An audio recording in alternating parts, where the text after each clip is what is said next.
조금 생소하신 분일 텐데요. 국민의당의 양순필 대변인입니다. 탁현민이 차린 보여주기 잔치상. 수석 부대변인이군요. 탁현민이 차린 보여주기 잔치상. 이게 무슨 얘기냐면요. 오늘 저녁 8시에 문재인 대통령이 청와대에서 국민인수위원회 보고대회를 한다. 이렇게 청와대에서 발표를 했는데 생중계한다는 거죠. 거기에 대해서 양순필 국민의당 수석 부대변인이 탁현민이 차린 보여주기 잔치상 이렇게 비판을 했습니다. 자, 서영호 소장. 네. 오늘 8시에 있는 저 생중계를 잠깐 내용을 살펴보면요. 8시부터 시작을 해서 또 축하 공연도 있고요. 영빈관에서 여러 사람들이 모여서 한편에 이제 1부와 2부로 나누고 2부에는 또 영부인도 함께 참석을 네. 하는 그러니까 일종의 좀 국민을 상대로 한 어떤 청와대발 생방송 쇼가 아니냐 이런 얘기를 하는 그런 비난인데 어떻게 보십니까? 우리는 얼마 전에 박근혜 전 대통령이 대면 보고가 필요하다고 생각하세요? 라고 하는 이야기가 기억납니다. 그동안 박근혜 전 대통령이 불통과 비선 실세에도 국정 운영을 하는 과정에서 많은 국정농단 사태가 벌어졌습니다. 그렇기 때문에 오히려 국민들에게 쇼든 아니면 소통이든 간에 많이 접촉하고 보여주는 게 의미 있다고 생각이 들고요. 다만 야당과 언론에서 지적하고 있는 너무 보여주기식이고 내용이 좀 부족하지 않냐에 대한 문제는 저는 뭐 야당도 좀 변화될 필요가 있다. 문재인 대통령이 취임 100일이기도 하지만 야당, 자유한국당과 바른정당이 여당에서 야당으로 된 지 100일 되는 날이기도 하거든요. 따라서 문재인 대통령의 보여주기식 쇼통이라고 한 비난만 할 거 아니라 제가 볼 때는 여야정 정책협의회에 참여해서 구체적인 그 복지재원 대책이라던가 안보에 대한 확고한 방침이라던가 이런 걸 물어본다던가 100대 국정 과제 중에서 야당이 도저히 불가한 건 몇 가지고 정부 여당 협조할 것은 몇 가지다라고 하는 것을 좀 포지티브한 내용으로 참여한다라고 한다면 국민들이 야당에 대한 관점도 이제 정쟁을 위한 것이 아니라 협조할 건 협조하고 비판할 건 비판하는 식으로 생각이 바뀌지 않을까. 그것을 통해서 보여주기 쇼통의 내용을 야당도 채워갈 수 있지 않을까 하는 생각이 듭니다. 박지훈 변호사. 네. 오늘 생중계 어떤 형식으로 진행됩니까? 기대가 됩니다. 기대가 어떻게 됩니까? 뭐 평가를 하든 간에 이런 적이 없었거든요. 생중계가 되고 정말 취임 100일이 됐고 또 어떤 국민의원들이 어떤 질문을 할 거며 대통령이 어떻게 답변할 거며 이제껏 지난 정권에서 느껴볼 수 없었던 걸 보기 때문에 일단 비판을 할 수 있고 뭐 쇼통이다 뭐 소통이다 이 얘기를 하고 있긴 하지만 결국 좀 진행되는 걸 봐서 그 어떤 내용을 보면서 한번 얘기를 하는 게 필요하지 않을까. 이거 자체는 이거 기획하고 이런 거에 대해서는 조금 저는 긍정적이다 저는 생각을 하고 있습니다.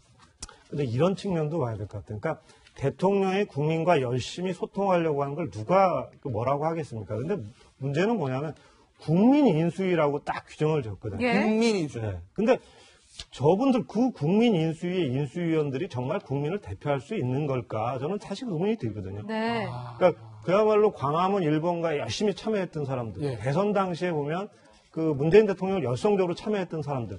참여한 사람 중에서도 열성도가 아마 높은 사람들일 거예요. 결국은 확장된 문재인 팬클럽과의 대화예요. 그것을 공영방송이라고 하는 채널을 확보해가지고 저렇게 하는 게 옳은 것인지 이런 생각이 들고요. 저분들이 국민을 대표하지 못한다라고 한다면 거꾸로 국민을 대표하는 다양한 국민들의 목소리는 사실 무시될 수 있는 거 아니겠습니까? 민주사회, 특히 현대 민주주의 사회에서 국민을 대표하는 것은 국회일 수밖에 없는 겁니다. 그러니까 저런 식으로 국민을 참칭하는 방식의 용어를 쓰는 건 저는 적절하지 않다 이런 생각입니다. 반박하십시오.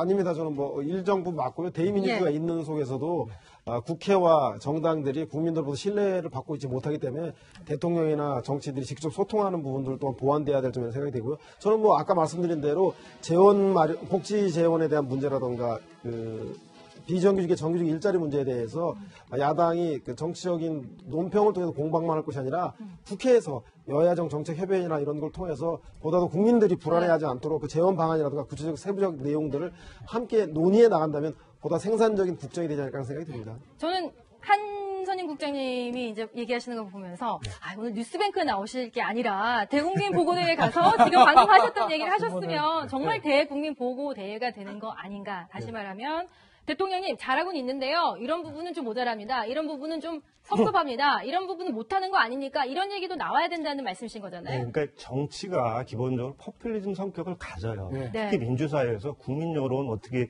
잘 보듬어 볼까. 그리고 국민 인기를 어떻게 좀 얻어볼까. 충분히 좀 그런 장치를 만들 수도 있고 탁현민 경우에 굉장히 잘하고 있는 건 사실이에요.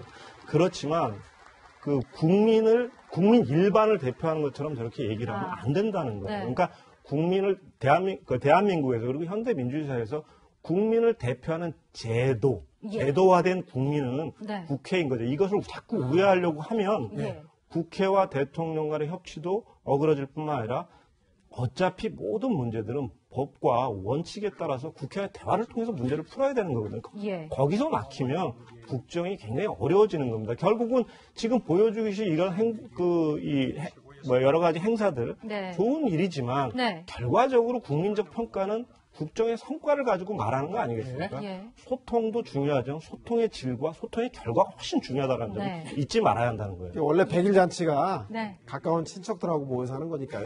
백일 잔치 이후에 아마도 그 원전 폐기 관련해서 공론화위원회라든가 네. 9월 정기국회에서 안 그래도 야당이 정부 여당에다 쓴소리 많이 할 테니까 그때 또 대통령 얼마나 소통을 잘하는지에 대해서 한번 지켜봤으면 좋겠다. 그러려면 예. 전파를 독점하시면 안 돼요. 전파를 독점하시면 안 된다는 분. 알겠습니다.